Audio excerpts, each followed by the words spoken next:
తిరుపతి జిల్లా Naidupeta R&B guest house వద్ద ఘనంగా వైఎస్ఆర్ కాంగ్రెస్ పార్టీ ఆవిర్భావ దినోత్సవ వేడుకలో మాజీ ఎమ్మెల్యే కిలివేటి సంజీవయ్య పాల్గొన్నారు. వైఎస్ఆర్సీపీ నాయకులు కార్యకర్తలతో కలిసి పార్టీ జెండాని ఆవిష్కరించి భారీ కేకును కట్ చేసి నాయకులకు కార్యకర్తలకు పంచిపెట్టి సంబరాలు చేసుకున్నారు.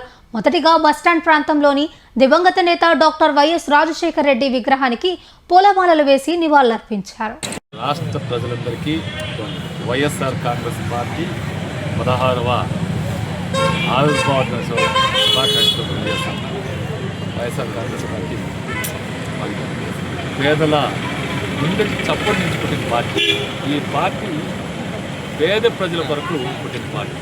ఆ రోజు దివంగత మహానేత రాజశేఖర రెడ్డి గారు పేద ప్రజలకి అనేక సంక్షేమ కార్యక్రమాలని అభివృద్ధి కార్యక్రమాలు చేసే క్రమంలో అకాల మరణం తర్వాత ఈ పేద ప్రజలకి అండగా ఉన్నటువంటి రాజశేఖర్ గారు చనిపోయిన తర్వాత వారి కొడుక్క మరి కుటుంబ పెద్ద చనిపోతే కుటుంబంలో ఉన్న పెద్ద కొడుకు ఏ విధంగా అయితే ఆ కుటుంబ బాధ్యతను తీసుకుంటారో అవడిస్తే ఆయన అధైర్యపడి పేద ప్రజలకు మేలు చేయాలని మరి పోరాటం చేశారు, పాదయాత్ర చేశారు.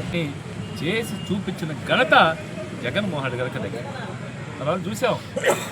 ఈ రాష్ట్రంలో అభివృద్ధి కావచ్చు, సంక్షేమం కావచ్చు, మరి అనేక సంక్షేమ కార్యక్రమాల్ని చేశారు. ఇంటింటికి ప్రతి ఇంటికి వైఎస్ఆర్ కాంగ్రెస్ పార్టీ ఫలాలు అందాయి.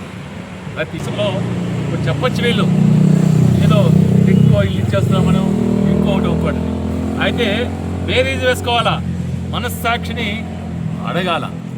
2019 నుంచి 2024 వరకు జగన్మోహన్ రెడ్డి గారి ప్రభుత్వంలో ఈ రాష్ట్రంలో ఇదే పేదవాడికి ఈ భారతదేశ చరిత్రలో లేని విధంగా 31 లక్షలు పట్టాలు ఇచ్చిన ఘనత జగన్మోహన్ రెడ్డి గారి దగ్గర.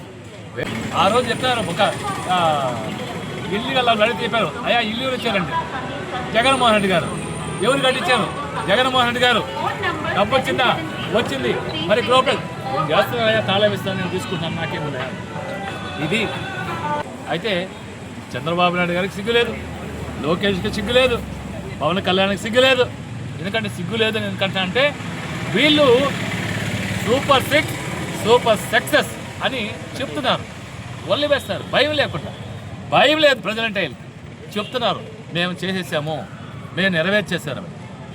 ఒక్కోటిగా ఎత్తుకుంటే ఇస్తే గుంటలు 10 అడుగులు 20 అడుగులు తీసేసింది స్వర్ణిమిక నదిని ఎడారిగా చేసిన చరిత్ర ఈ తెలుగుదేశం పార్టీది, ఈ ఎమ్మెల్యే గారిది. ఎమ్మెల్యే గారి నాయకత్వంలో ఉన్న నాయకులది కాదా నేను అడుగుతున్నా. మరి మననే మీడియా సమావేశంలో చెప్పారు, ఒక్క గంటి మట్టి తీసుకెళ్ళంటే రాజకీయ సన్యాసం తీసుకుంటారని. మరి గంటి మట్టి కాదు కదా, మీరు ఆ స్వర్ణముఖి నదిని కొల్లగొట్టేసి కూడా మళ్ళీ మీరు గంటి మట్టి తీసుకుంటే మీ మీడియా వాళ్ళు కూడా చెప్పాలా, నిజాన్ని నిర్భయంగా చెప్పాలా. మీ సాక్షాత్కారం మీరు చెప్పండి. ఇసుక దందాలో మరి గ్రావెల్ దందాలో నాకు నా కుటుంబానికి పాత్ర ఉంది అని ఒప్పుకోవాలి. లేకుంటే ఈ రోజు నుంచైనా జరిగింది ఈ రేపటి నుంచైనా ఈ దందాన్ని ఆపకపోతే ప్రజలు కూడా అర్థం చేసుకోవాలి. దీంట్లో ఎమ్మెల్యే గారి పాత్ర, కుటుంబ సభ్యుల పాత్ర, నాయకుల పాత్ర, అందరి పాత్ర ప్రస్ఫుటంగా ఉంది. అందరూ కలిసి దోపిడీ చేస్తున్నారని ఈ ప్రజలు కూడా తెలుసుకోవాలి. దోపిడీ చేసేది ఎవరైనా దొంగలు చేస్తామంటే, ఎవరైనా దారి దోపిడీ చేస్తామంటే కట్టడి చేయాల్సిన బాధ్యత, అధికారులని చెప్పాల్సిన బాధ్యత ఎమ్మెల్యే గారికి ఉంది. ఎమ్మెల్యే గారు చదువుకోవాలి. ఆ రోజు వైఎస్ఆర్ కాంగ్రెస్ పార్టీ హయాంలో మరి ఇసుక రీచ్ ఇస్తానన్నా కూడా మేము రీచ్లు పెట్టాం, గవర్నమెంట్ రీచ్లు పెట్టాం. ఆ గవర్నమెంట్ రీచ్లకు కూడా ఈ నియోజకవర్గంలో ఒక్క గంటి మట్టి కూడా ఎత్తుకొని పోనివ్వకుండా చేసిన చరిత్ర నాది, వైఎస్ఆర్ కాంగ్రెస్ పార్టీది, మా నాయకులు. మీరు బయటకు వచ్చి ఏదేదో మాట్లాడతారు. ఒకటి చెప్తున్నా, మీరు మాట్లాడే ముందు మీరు ఆత్మావలోకనం చేసుకోండి.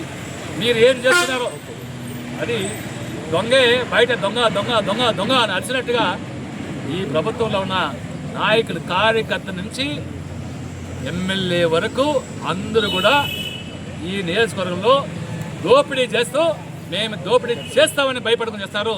దీనికి కట్టడిపోతే వైఎస్ఆర్ కాంగ్రెస్ పార్టీ నాయకత్వంలో వైఎస్ఆర్ కాంగ్రెస్ పార్టీ ప్రజల్ని కలుపుకొని ఖచ్చితంగా పోరాటాలు చేస్తుంది. ఈ దోపిడీని అరికట్టడానికి మా ప్రయత్నం మేము చేస్తామని తెలియజేస్తున్నా. మరొక చెప్తున్నా, వైఎస్ఆర్ కాంగ్రెస్ పార్టీ మరి ఈరోజు ఆవిర్భావ దినోత్సవం. ఈ పార్టీ పేద ప్రజల కొరకు, పేద ప్రజల గుండె చప్పుడు నుంచి పుట్టిన పార్టీ. ఎప్పుడు వైఎస్ఆర్ కాంగ్రెస్ పార్టీ ప్రజల పక్షాన ఉంటుంది, పేదవాళ్ళ పక్షాన ఉంటుంది.